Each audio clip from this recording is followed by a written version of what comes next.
Good day, everyone. So, our topic for today is all about the human acts, integrity, discipline, and hard work. First is human act. Human act is an act which proceeds from the deliberate free will of man. It is any sort of activity, internal or external, bodily or spiritually performed by a human being.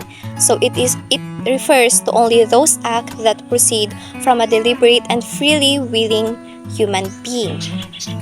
So, human act, it is an act that is freely chosen. So, meron tayong kalayaan na mamili or gawin yung mga gusto nating gawin sa ating buhay. So, it is a behavior that has been deliberately chosen. It was reasoned by the use of our intellect. For example, before we act on something, we use our intellect, then we will have a choice or we will make a choice. So, di ba, may kakayahan tayo or may kalayaan tayong mamili kung ano yung mga dapat at hindi natin dapat gawin.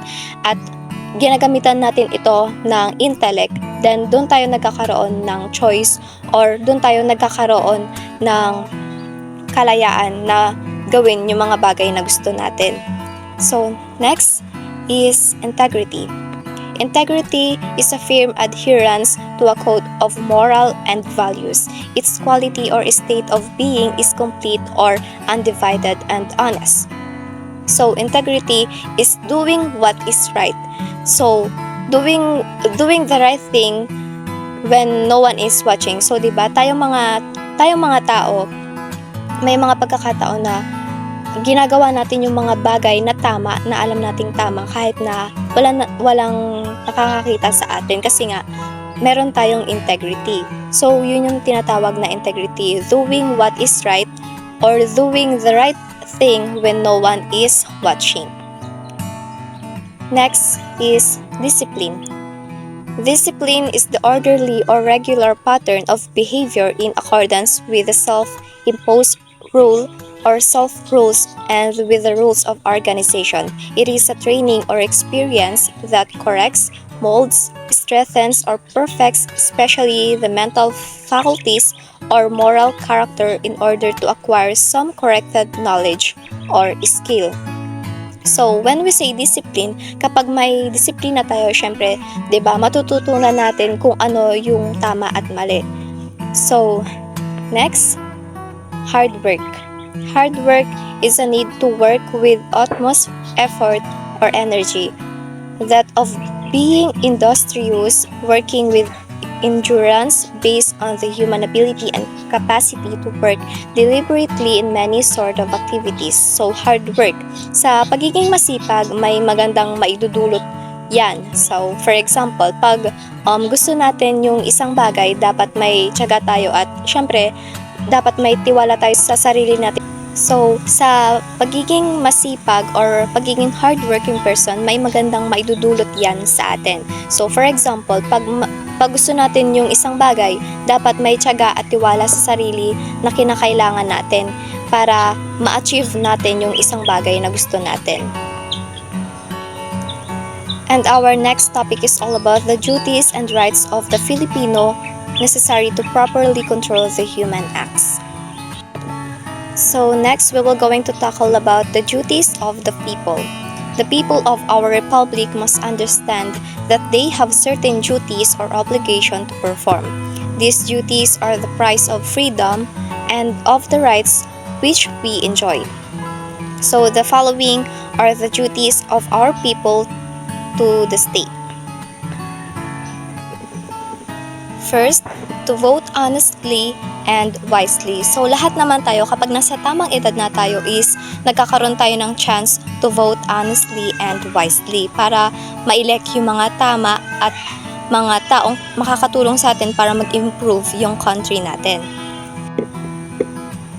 Next is to obey the laws of the land, to respect public authority, to be loyal to the republic, to defend the motherland, to pay taxes to the government, to take active interest in local, national, and international affairs. So, bakit nga ba kinakailangan natin tong mga duties na to? So, those are the duties or obligation to perform. So, bakit nga ba kinakailangan natin itong gawin? Syempre, di ba, once na ginawa natin itong mga duties na to, makakatulong tayo sa mga authority at especially makakatulong tayo to improve our country. Next is about rights. The following are the various classes of rights that a citizen of a democratic state must enjoy. First is natural rights. Natural rights is the rights conferred upon to human being by God. This cannot be taken from the person. So, for example, is the right to life, to love, and to marry. So, lahat naman tayo is nakakaranas nitong natural rights. So, may kakayahan tayong mabuhay, may kakayahan tayong magmahal, at syempre may kakayahan tayong pakasalan kung sino man yung gusto natin. The next one is civil rights. So, civil rights is the rights granted by the state for promotion of common welfare of individual citizen. So, for example, niyan is the right to life, to own property, to marry, to enter into any contracts, to seek justice in the courts. Next is political rights. Rights conferred by the state to the people so that they may participate in government. For example, is right to citizenship, suffrage, freedom of speech, freedom of press, to petition the government for redress of grievances. Political rights allow individuals to participate freely in the political system. So, pag sinabi nating suffrage, ito yung tinatawag na pagboto. So, di ba, sa political rights, lahat tayo may kakayahang bumoto para ma-elect kung sino man yung tama at makakatulong sa atin para mag-improve nga yung ating country. And redress of grievances, yung pagtugon sa mga hinaing. So, once na may na-elect na tayo na officials, syempre, makakatulong sila upang matugunan yung mga hinaing natin sa ating bansa. Next is constitutional rights. So, rights recognized and protected by the Constitution and part of the fundamental law of the land. Example, freedom of religion, freedom of speech, freedom to choose one's residence, and freedom from slavery. The last one we have is statutory rights. So, rights conferred by statutes or laws promulgated by a lawmaking body and can be abolished by the same body. For example, niyan is right to inherit property, minimum wage, to go on a strike for higher wages and better working conditions. Sa statutory rights, these are rights provided by the law, making body of a country or by law, such as the right to receive a minimum wage. Siyempre, lahat naman, alam naman natin yan na meron tayong minimum wage, and the right to preliminary investigation. In conclusion, as a person, we have human acts, integrity, discipline, and hard work na makakatulong sa atin upang mabuhay ng payapa sa ating country.